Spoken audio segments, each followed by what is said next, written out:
Hello students, आइए आज हम सब क्लास 12 के भूगोल का पहला चैप्टर मानव भूगोल का सिद्धांत, ठीक है, मानव भूगोल का सिद्धांत इस चैप्टर को पढ़ते हैं। ठीक है, लेकिन भूगोल पढ़ने से पहले कुछ बेसिक जानकारियां उसको जो है हम लोगों के लिए जान लेना जरूरी है। ठीक है, देखिए, जो भूगोल क्लास 12 का पहला चैप्टर है उस चैप्टर का नाम है मानव भूगोल का सिद्धांत। ठीक है, अब जरा समझेंगे कि भूगोल जो है इसकी दो शाखाएं हैं। कितनी शाखाएं हैं? दो शाखाएं हैं। याद रखना है कि भूगोल में कितनी शाखाएं हैं? दो शाखाएं हैं। पहला भौतिक भूगोल, दूसरा मानव भूगोल। ठीक है, फिजिकल ज्योग्राफी और दूसरा है ह्यूमन ज्योग्राफी। ठीक है, फिजिकल और ह्यूमन, भौतिक भूगोल और मानव भूगोल। भौतिक भूगोल का तात्पर्य है कि वे सभी वस्तुएं जो पृथ्वी पर भौतिक रूप से, मतलब जिनका अपना एग्जिस्टेंस व अस्तित्व हो, ठीक है, जैसे नदी हो गया, पहाड़ हो गया, झरना, जल, है ना, इन सब चीजों को हम लोग क्या बोलते हैं? भौतिक। ठीक है, दूसरा है मानव, यानी मानव और उनसे संबंधित क्रियाकलाप हो गया। ठीक है, उनकी संस्कृति हो गया, उनका सभ्यता हो गया, उनके लिंग हो गए, जनसंख्या हो गए, इन सब चीजों का अध्ययन जो है मानव भूगोल के अंतर्गत किया जाता है। ठीक है, तो भौतिक चीजों का, ठीक है, जलवायु, पर्यावरण, ठीक है, मिट्टी, पहाड़, पर्वत, जल, तो इन सब का अध्ययन क्या कहलाता है? भौतिक भूगोल। क्लियर है? तो भौतिक भूगोल और मानव भूगोल, जब आप भूगोल पढ़ रहे होते हैं स्पेशली इंटर क्लास में, तो पार्ट 1 में हमें भौतिक भूगोल पढ़ना होता है। ठीक है, और पार्ट 2 में यानी कि 11th क्लास में आप फिजिकल ज्योग्राफी, भौतिक भूगोल पढ़ते हैं। वही 12वीं क्लास में मानव भूगोल, ह्यूमन ज्योग्राफी आपको पढ़ना है। ठीक है, अब आप समझेंगे कि भौतिक भूगोल जो है उसके जन्मदाता है। ठीक है, भौतिक भूगोल के जन्मदाता है तो कौन है? तो हमबोल्ट। याद रखना आपको कि भौतिक भूगोल के जन्मदाता कौन है? हमबोल्ट है। ये एक जर्मनी के भूगोलवेता थे। ठीक है, तो ये एक जर्मन भूगोलवेता है जिन्होंने भौतिक भूगोल का परिभाषा दिया, लोगों को भौतिक भूगोल से अवगत कराया। तो इनको जो है हमबोल्ट को भौतिक भूगोल का पिता कहा जाता है। और ये कहाँ के रहने वाले हैं? तो जर्मनी के रहने वाले हैं। इसके बाद आता है मानव भूगोल। ठीक है, दूसरा जो क्लास 12 में स्पेशली हमें यही जो पार्ट है इसी को पढ़ना है। ठीक है, मानव भूगोल। तो मानव भूगोल जो है, मानव भूगोल के जनक, ठीक है, याद रखेंगे, मानव भूगोल के जो जनक हैं, यहां भी आपको लिखा हुआ मानव भूगोल, वो है फ्रेडरिक रेटजेल। फ्रेडरिक रेटजेल, है ना, फ्रेडरिक रेटजेल। ठीक है, रेटजेल जो है मानव भूगोल के जनक के रूप में जाने जाते हैं। ठीक है, फ्रेडरिक जो है, फ्रेडरिक रेटजेल, वो है मानव भूगोल के जनक के रूप में जाने जाते हैं। ये भी एक जर्मन भूगोलवेता है। ठीक है, फ्रेडरिक रेटजेल भी एक जर्मन भूगोलवेता है। आगे है भूगोल का जनक। ठीक है, भूगोल चूंकि हम लोग पढ़ रहे हैं तो समझेंगे भूगोल है क्या। ठीक है, तो कहा जाता है कि पृथ्वी के धरातल पर, ठीक है, पृथ्वी का धरातल और उसके ऊपर रहने वाले जितने भी जीव हैं उनके आपसी रिलेशन, संबंध के अध्ययन को ही हम लोग भूगोल कहते हैं। ठीक है, भूगोल ना, ध्यान रखेंगे कि धरती के धरातल और उसके ऊपर रहने वाले जितने भी जीव हैं उनके आपसी संबंधों के अध्ययन को हम लोग भूगोल कहते हैं। ठीक है, आगे जो है भूगोल के जनक के रूप में जो है कुछ लोग हैं जिन्हें जाना जाता है।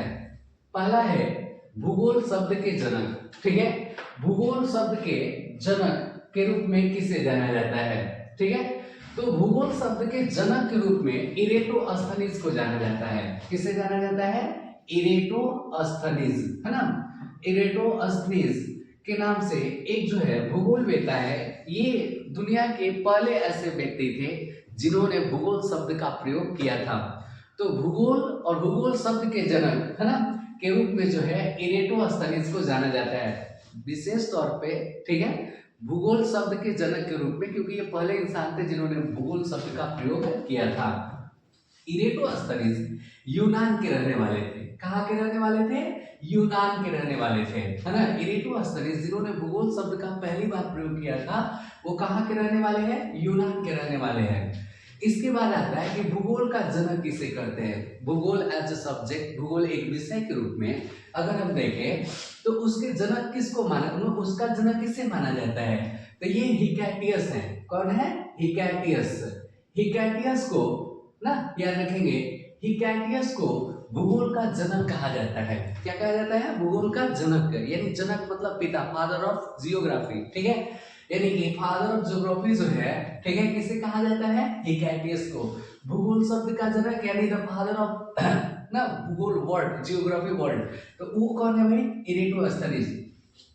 आमतौर पर दोनों को ही भूगोल का पिता कहा जाता है, लेकिन मुख्य तौर पर हिकैटियस भूगोल के पिता है और भूगोल शब्द के जनक यानी पिता जो है कौन है? इरेटोस्थनीज। आपको ये भी पता होना चाहिए कि हिकैटियस भी यूनान के ही रहने वाले हैं। कहाँ के रहने वाले हैं? यूनान के ही रहने वाले हैं।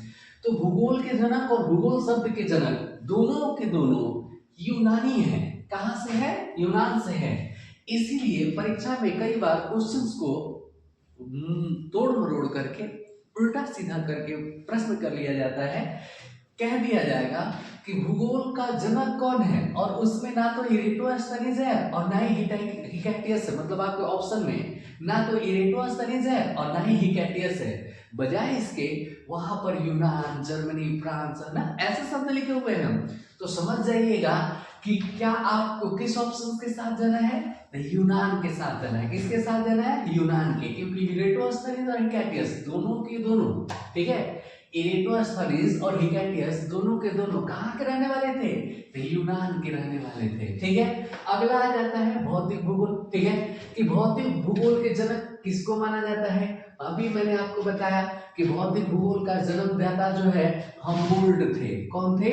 हम्बोल्ट थे, है ना। हम्बोल्ट जो है इसके जन्मदाता के रूप में जाने जाते थे। हम्बोल्ट कहाँ से आते हैं? जर्मनी से आते हैं। कहाँ से आते हैं? तो जर्मनी से आते हैं। क्लियर है। अगला है मानव भूगोल, ठीक है। अगला है मानव भूगोल। तो मैंने आपको बताया कि मानव भूगोल के जनक, ठीक है, मानव भूगोल का जनक रेडजेल को माना जाता है। किसको माना जाता है? रेडजेल को माना जाता है। रेडजेल जो है, फ्रेडरिक रेडजेल भी एक जर्मन, ठीक है, एक जर्मन भूगोलवेता थे।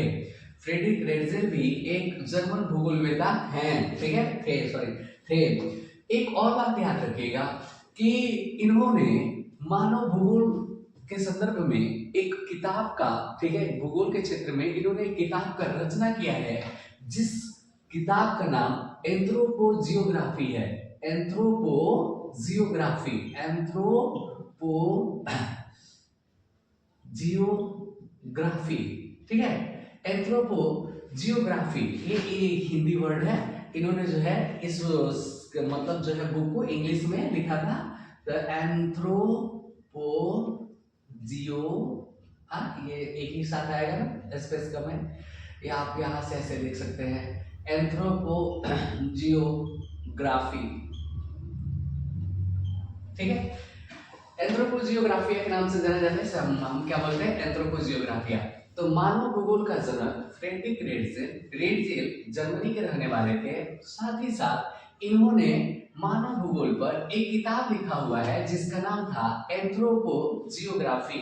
एंथ्रोपोजियोग्राफी नाम से इनकी किताब चलती है, ठीक है। आइए आगे देखते हैं। इसके बाद जो है अगला है आधुनिक भूगोल का जनक। आधुनिक भूगोल का जनक यानी मॉडर्न जियोग्राफी जो हो गया, ठीक है, उसके जनक के रूप में किसे जाना जाता है, ठीक है। तो आधुनिक भूगोल के जनक के रूप में और जो है दो लोग हैं, एक हम्बोल्ट, ठीक है, एक हम्बोल्ट और दूसरा कार्ल रीटर। कार्ल रीटर, ठीक है, ध्यान से देखेंगे, दो लोग हैं, एक है हम्बोल्ट, है ना। याद रखेंगे कि आधुनिक भूगोल का जनक किसको किसको माना जाता है, तो हम्बोल्ट है और दूसरा कार्ल रीटर। हम्बोल्ट और कार्ल रीटर दोनों जर्मन थे, दोनों जर्मन थे, यानी हम्बोल्ट और कार्ल रीटर दोनों के दोनों जो है जर्मनी से आते हैं। क्लियर है। तो एक बार पुनः से देख लेंगे। भूगोल शब्द का जनक इरेटोस्थनीज, भूगोल का जनक हिकैटियस, भौतिक भूगोल का जनक हम्बोल्ट, मानव भूगोल का जनक फ्रेडरिक रेडजेल, आधुनिक भूगोल का जनक हम्बोल्ट और कार्ल रीटर। इरेटोस्थनीज कहाँ के थे? यूनान के थे। हिकैटियस कहाँ के थे? यूनान के थे। भौतिक भूगोल के जो जन्मदाता है वो हम्बोल्ट कहाँ के थे? जर्मनी के थे। फ्रेडरिक रेटजेल कहाँ के थे? जर्मनी के थे। ठीक है, फ्रेडरिक रेटजेल है ना, कहाँ के थे? जर्मनी के थे। आधुनिक भूगोल का जनक हम्बोल्ट और कार्ल रिटर। हम्बोल्ट और कार्ल रिटर, हम्बोल्ट और कार्ल रिटर कहाँ के थे? तो जर्मनी के थे। ये दोनों जर्मन थे, है ना, जर्मनी के नागरिक, है ना, जर्मन बोलते हैं, जर्मनी के रहने वाले थे। तो इस प्रकार से भूगोल के पिता के रूप में कई प्रश्न आपको परीक्षा में पूछे जाएंगे जो आप इन सभी टॉपिक से क्लियर कर सकते हैं। ठीक है, मैंने पीछे आपको भौतिक भूगोल और जो है आधुनिक भूगोल के संदर्भ में समझाया था। ठीक है, आधुनिक भूगोल के संदर्भ में आपको समझाया था कि सॉरी भौतिक भूगोल जो है भौतिक चीजें जो पृथ्वी पर जिनका अपना अस्तित्व है उनके बारे में अध्ययन, मनुष्य और उनके जो है मतलब उनकी जनसंख्या हो गई, लिंग हो गई, ठीक है, संस्कृति हो गया, धर्म हो गया, इन सब चीजों का जो जानकारी है वो मानव भूगोल के संदर्भ में आता है। तो जब आपका ये चैप्टर मानव भूगोल का सिद्धांत चालू होता है तो ये जो चैप्टर है उसका पिलर है ये वाली विचारधारा। ठीक है, यानी यह चैप्टर जो है इसी विचारधारा पर टिकी हुई है। इस चैप्टर के अंतर्गत क्या किया जाता है? तीन विचारधाराओं का प्रतिपादन तीन अलग अलग जो है भूगोलवेताओं द्वारा किया गया है, जिसमें ये बताने का प्रयत्न किया गया है कि मानव और प्रकृति का संबंध कैसा है। एक बात याद रखेंगे कि मानव भूगोल को गतिशील विज्ञान के रूप में दर्शाया गया है। ठीक है, मानव भूगोल को जो है गतिशील 18वीं सदी में, कौन सी सदी में? 18वीं सदी में इसका स्टडी चालू हो गया था और तब से जो है इसको एक गतिशील भूगोल के रूप में, सॉरी गतिशील विज्ञान के रूप में परिभाषित किया गया है। फ्रेडरिक रेटजेल द्वारा इसे गतिशील विज्ञान कहा गया है। गतिशील इसलिए कहा गया है क्योंकि ये स्टडीज लगातार होती रहती हैं। मनुष्य की संस्कृतियां जो है अचानक से क्या होती है कि अब देखते हैं कि बहुत उत्थान होता है, वो ऊपर की ओर बढ़ती हैं, तो कुछ संस्कृतियां तेजी से नीचे की ओर गिरती हैं, उनका पतन होता है। तो उत्थान पतन लगा रहता है। मनुष्य की जनसंख्या में भी यही होता है। मनुष्य की जनसंख्या भी कहीं बढ़ते जाती है, कहीं घटते जाती है, कहीं स्थिर रहती है। तो इस वजह से क्या है कि यह स्टडीज कंटिन्यू करना पड़ता है। ठीक है, तो इस वजह से मानव भूगोल को एक गतिशील विज्ञान, कैसा विज्ञान बोला गया है? तो गतिशील, ना याद रखेंगे कि इसे एक गतिशील विज्ञान के रूप में परिभाषित किया गया। किसको परिभाषित किया गया है? तो मानव भूगोल को। इसी संदर्भ में, ठीक है, इसी के संदर्भ में तीन विचारधाराएं प्रस्तुत की गई हैं। पहली विचारधारा जिसको नियतिवाद, प्रकृतिवाद भी आप बोल सकते हैं, ठीक है, नियतिवाद। दूसरा विचारधारा संभववाद और तीसरा विचारधारा नवनिश्चयवाद। तीन विचारधाराओं का प्रतिपादन हुआ जिसमें से, ठीक है, ये जो है हम मनुष्य और धरातल के आपसी संबंध का एक तरह से विश्लेषण करके देख लेते हैं। ठीक है, हमारा इनका क्या रिलेशन है। तो नियतिवाद विचारधारा के प्रतिपादक फ्रेडरिक रेटजेल हैं। नियतिवाद विचारधारा के प्रतिपादक कौन है? फ्रेडरिक रेटजेल हैं। ठीक है, और अभी आपने पढ़ा कि रेटजेल कहाँ के रहने वाले थे? जर्मनी के रहने वाले थे। कहाँ के रहने वाले थे? जर्मनी के रहने वाले थे। तो यहाँ से प्रश्न बन जाएगा कि नियतिवाद का प्रतिपादन किसने किया था? नियतिवाद विचारधारा का प्रतिपादन किसने किया था? तो इसका प्रतिपादक फ्रेडरिक रेटजेल है। फ्रेडरिक रेटजेल कहाँ से आते हैं? तो जर्मनी से आते हैं। कहाँ से आते हैं? जर्मनी से आते हैं। क्या कहा इन्होंने अपनी विचारधारा के अनुसार? तो इनकी विचारधारा कहती है कि प्रकृति मनुष्य का मालिक है। प्रकृति मनुष्य का मालिक है। क्लियर है ना? क्या लिखा हुआ है? प्रकृति मालिक है और मनुष्य दास है। समझिए, इन्होंने कहा कि प्रकृति मनुष्य का मालिक है, अर्थात मनुष्य की अधिकांश क्रियाकलाप या सभी क्रियाकलाप प्रकृति के द्वारा नियंत्रित किया जाता है। मतलब हमारी जितने भी एक्टिविटी हैं, जो क्रियाकलाप हम सब करते हैं, मतलब नहाना, खाना, चलना, काम करना, मतलब कुछ भी, एनीथिंग, तो क्या करते हैं? रेटजेल का कहना है कि मनुष्य के अधिकांश क्रियाओं को प्रकृति नियंत्रित करती है। इसलिए हम लोग जो है ये कह सकते हैं कि प्रकृति हमारा मालिक है और मनुष्य, है ना, यानी हम सब प्रकृति के दास हैं। तो इस विचारधारा के अंतर्गत आपको ये समझाने का प्रयास किया गया है कि प्रकृति मनुष्य के क्रियाकलापों को नियंत्रित करती है। आप समझ भी सकते हैं, मान लीजिए हमें पढ़ने के लिए विद्यालय निकलना हो और जैसे ही हम घर से बाहर निकल रहे तो देखिए आसमान में बहुत बादल छाया हुआ है और कुछ ही समय में ये बारिश भी चालू हो जाती है। अब हम क्या करते हैं कि रुक जाते हैं, ठीक है, रुक जाते हैं, बारिश के खुलने का इंतजार करते हैं और जब वो बारिश खुलता है तो हम आगे बढ़ते हैं। तो कहीं ना कहीं ऐसा देखा जाता है कि हमारी एक्टिविटी को जो है कहीं ना कहीं प्रकृति क्या करती है, वो अपने हिसाब से अकॉर्डिंग टू नेचर हमें जो है चलना पड़ता है। तो इसलिए इन्होंने कहा कि नियतिवाद विचारधारा में प्रकृति मनुष्य के सभी क्रियाकलापों को नियंत्रित कर लेती है, इसी वजह से प्रकृति हमारा मालिक है और हम सब प्रकृति के दास हैं। ठीक है, अब अगला विचारधारा आता है संभववाद का। ठीक है, संभववाद विचारधारा जो है विडाल डी ला ब्लास, ठीक है, विडाल डी ला ब्लास, याद रखेंगे कि ब्लास जो है एक फ्रांसीसी, ठीक है, एक फ्रांसीसी भूगोलवेत्ता है, मतलब कहाँ के रहने वाले हैं, फ्रांस के रहने वाले हैं, एक फ्रांसीसी भूगोलवेत्ता है और इनका कहना है कि जी नहीं, इन्होंने नियतिवाद के विचारधारा को एकदम पलट दिया और उसके विपरीत जाकर के एक विचारधारा का जो है प्रतिपादन किया, जिसमें उन्होंने कहा कि मनुष्य मालिक है और प्रकृति दास है। मनुष्य मालिक है और प्रकृति दास है। क्या मतलब है इसका? तो इन्होंने कहा, ब्लास का कहना था कि मनुष्य प्रकृति के क्रियाकलापों को नियंत्रित करता है। ठीक है, मनुष्य प्रकृति के क्रियाकलापों को नियंत्रित करता है, इसलिए मनुष्य मालिक है और प्रकृति हमारा दास है। ठीक है, तो इन सभी प्रश्नों से देखिए, इन सभी टॉपिक से आपके एक एक नंबर के भी प्रश्न क्लियर होंगे और साथ ही साथ परीक्षा में 2 नंबर और ये अगर आप डिफरेंस कर निकालने चले जाए तो 5 नंबर के भी क्वेश्चन बनते हैं। ठीक है, तो देखेंगे कि क्या कहा गया है प्रकृतिवाद में। ब्लास का कहना है, ब्लास जो कि कहाँ के रहने वाले थे, फ्रांस का, ठीक है, फ्रांस के रहने वाले थे, भूगोलवेत्ता है। इन्होंने कहा कि प्रकृति के अधिकांश क्रियाकलाप को मनुष्य नियंत्रित कर लेता है, इसलिए, है ना, उन्होंने कहा कि संभववाद है भाई, यानी कि मनुष्य मालिक है और प्रकृति दास है। तो इनकी विचारधारा ज्यादा पॉजिटिव है और इनकी विचारधारा थोड़ी निगेटिव है। अगर पॉइंट ऑफ व्यू से देखा जाए, ह्यूमन पॉइंट ऑफ व्यू से देखा जाए तो ये निगेटिव थोड़ी सी सेंस देती है, और इसको अगर हम देखते हैं ह्यूमन पॉइंट ऑफ व्यू से तो ये हमारे लिए पॉजिटिव साइन लेकर के आती है। तीसरा हो गया आपका नौ-निश्चयवाद। ठीक है, तीसरा हो गया नौ-निश्चयवाद। अब जो नौ-निश्चयवाद जो विचारधारा है, इसके प्रतिपादक ग्रिफिथ टेलर है। ग्रिफिथ टेलर, याद रहेगा आपको कि ग्रिफिथ टेलर नौ-निश्चयवाद या निश्चयवाद विचारधारा के प्रतिपादक है। टेलर कहाँ के है भाई? तो यूएसए के है। कहाँ के है? यूएसए, मतलब अमेरिका। कहाँ से? अमेरिका से। ठीक है, यानी कि टेलर जो है क्या कहते हैं नौ निश्चयवाद के अंतर्गत कि ना कोई मालिक है ना कोई दास, ना कोई मालिक है और ना ही कोई दास। कभी हम कुछ प्राकृतिक क्रियाकलापों पर अपना नियंत्रण रख लेते हैं तो कभी प्रकृति हम पर भारी पड़ जाती है। तो इन्होंने कहा रुको और जाओ, रुको और जाओ। जैसे आपको यहाँ समझाया गया कि घर से निकले, बारिश होने लगी, रुक गए, हमारे पास छाता नहीं है, वेट कर रहे हैं कि बारिश खुल जाएगी तो हम जाएंगे।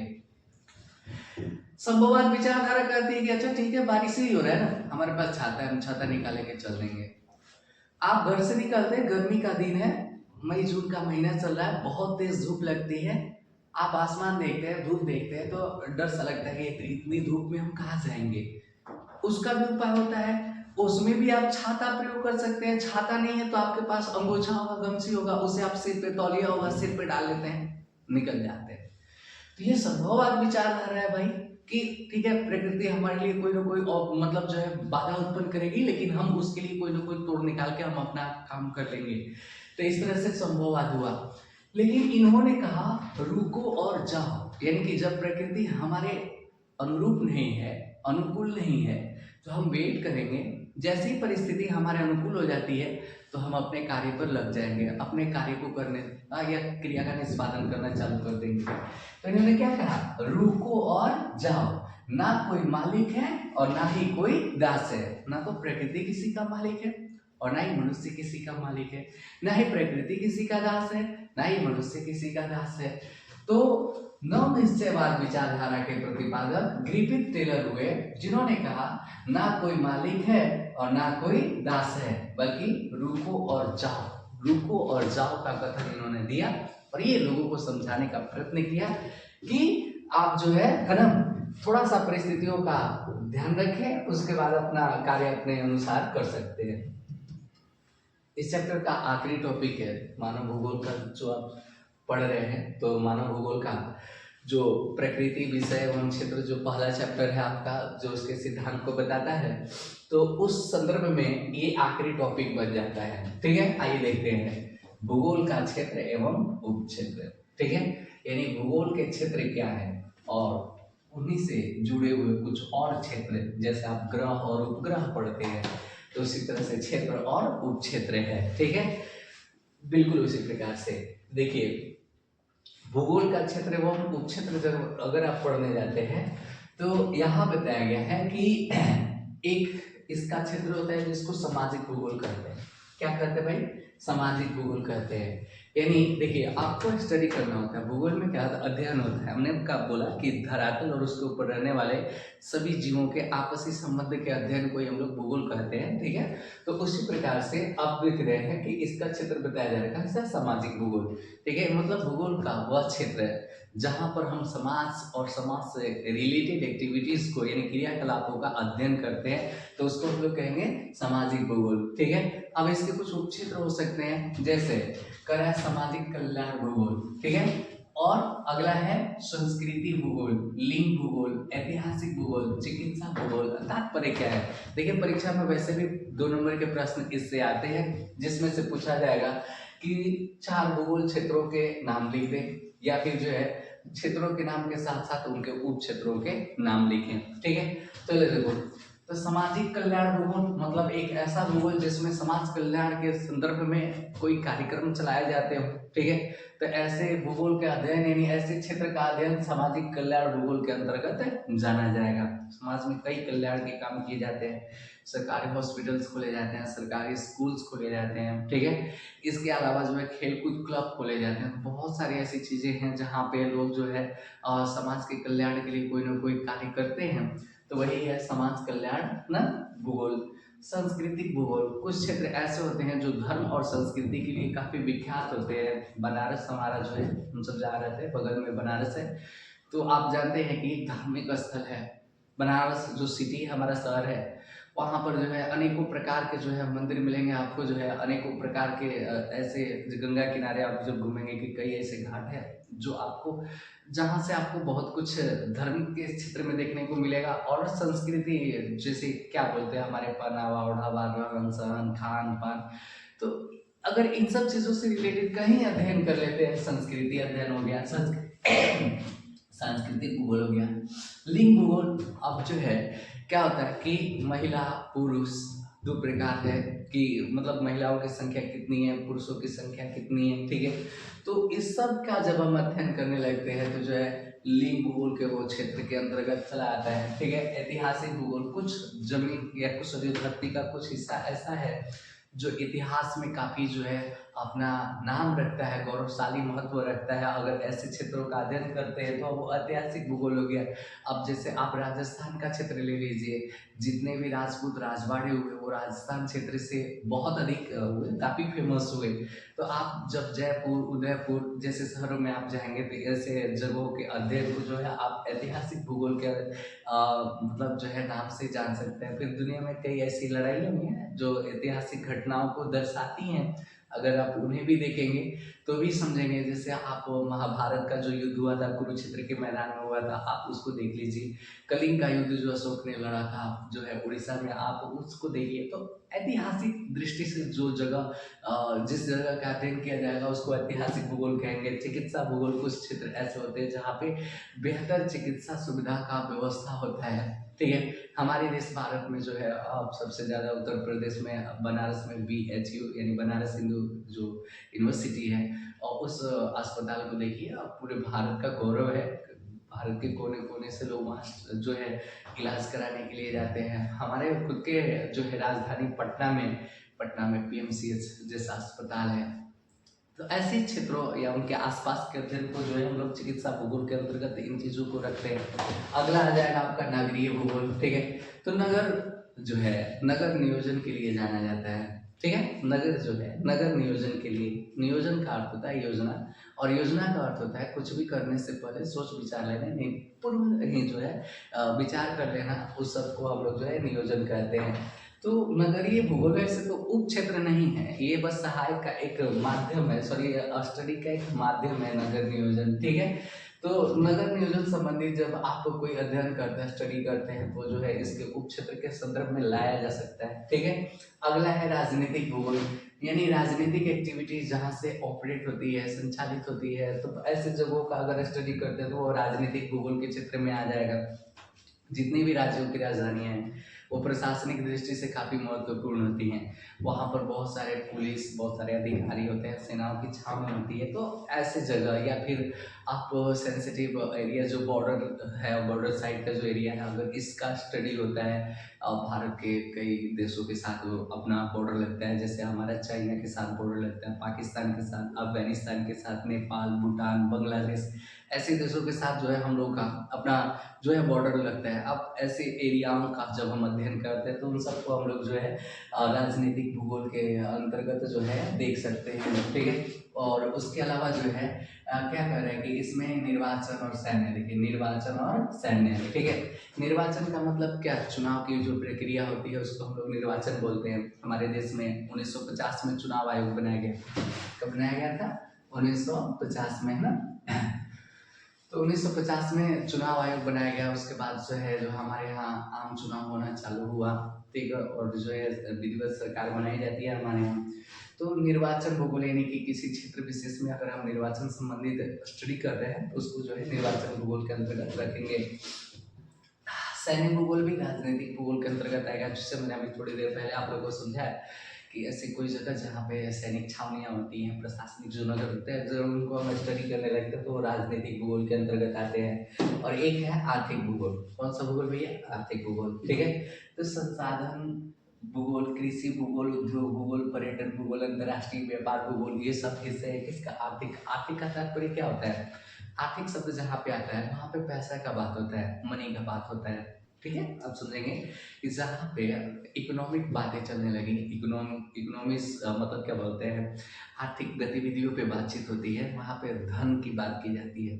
अर्थशास्त्र पढ़े होंगे तो मार्शल ने कहा था कि जो आपका अर्थशास्त्र है वो धन का विज्ञान है, यानी कि जहाँ पे आर्थिक शब्द आता है वहाँ पे धन, रुपया, पैसा, ना, इन सब चीज़ों की बात होती है। देखो, जब आर्थिक भूगोल का अध्ययन होता है तो ऐसे जगहों का अध्ययन होता है जहाँ पे संसाधन हो। संसाधन वह माध्यम होते हैं जो मानव के काम को आसान बना देते हैं, ठीक है, उनको हम लोग संसाधन कहते हैं। जैसे जल संसाधन, ठीक है।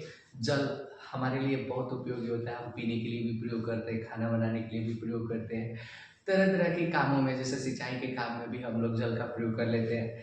तो आप समझेंगे कि संसाधन वह माध्यम होता है जो इंसान के कामों को आसान बना देता है। तो संसाधन भूगोल का अध्ययन आप करते हैं, ठीक है। कोयला भी है, लकड़ी भी है, तो इनको हम लोग जो है इसके उप क्षेत्र के रूप में, यानी आर्थिक भूगोल के उप क्षेत्र के रूप में देखते हैं। आप सब जानते हैं बिस्लरी पानी जो है बिकता है, वैसे कई चीज़ें हैं, कई प्रोडक्ट्स हैं जो बेचते हैं। कई जगहों पर पानी जो है का अभाव होता है, वहाँ पे बहुत तेजी से या फिर बहुत अधिक मात्रा में इनका क्रय विक्रय होता है। तो आप देखिए धन का विज्ञान कहा गया, ठीक है, कि अर्थशास्त्र जो आप पढ़े थे वो बताया गया ना। तो यानी आर्थिक गतिविधि है जहाँ पर वहाँ धन की बात होगी, पैसे की बात होगी। कृषि, ठीक है। आप हम सब जानते हैं कि कृषि जो है, एक तो इससे लोग अपने पेट को भी भर लेते हैं अनाज उपज करके, और इससे अधिशेष उत्पादन करके कुछ अपने खाने के लिए रख लेते हैं, तो कुछ बेच लेते हैं, उनसे आमदनी भी हो जाती है।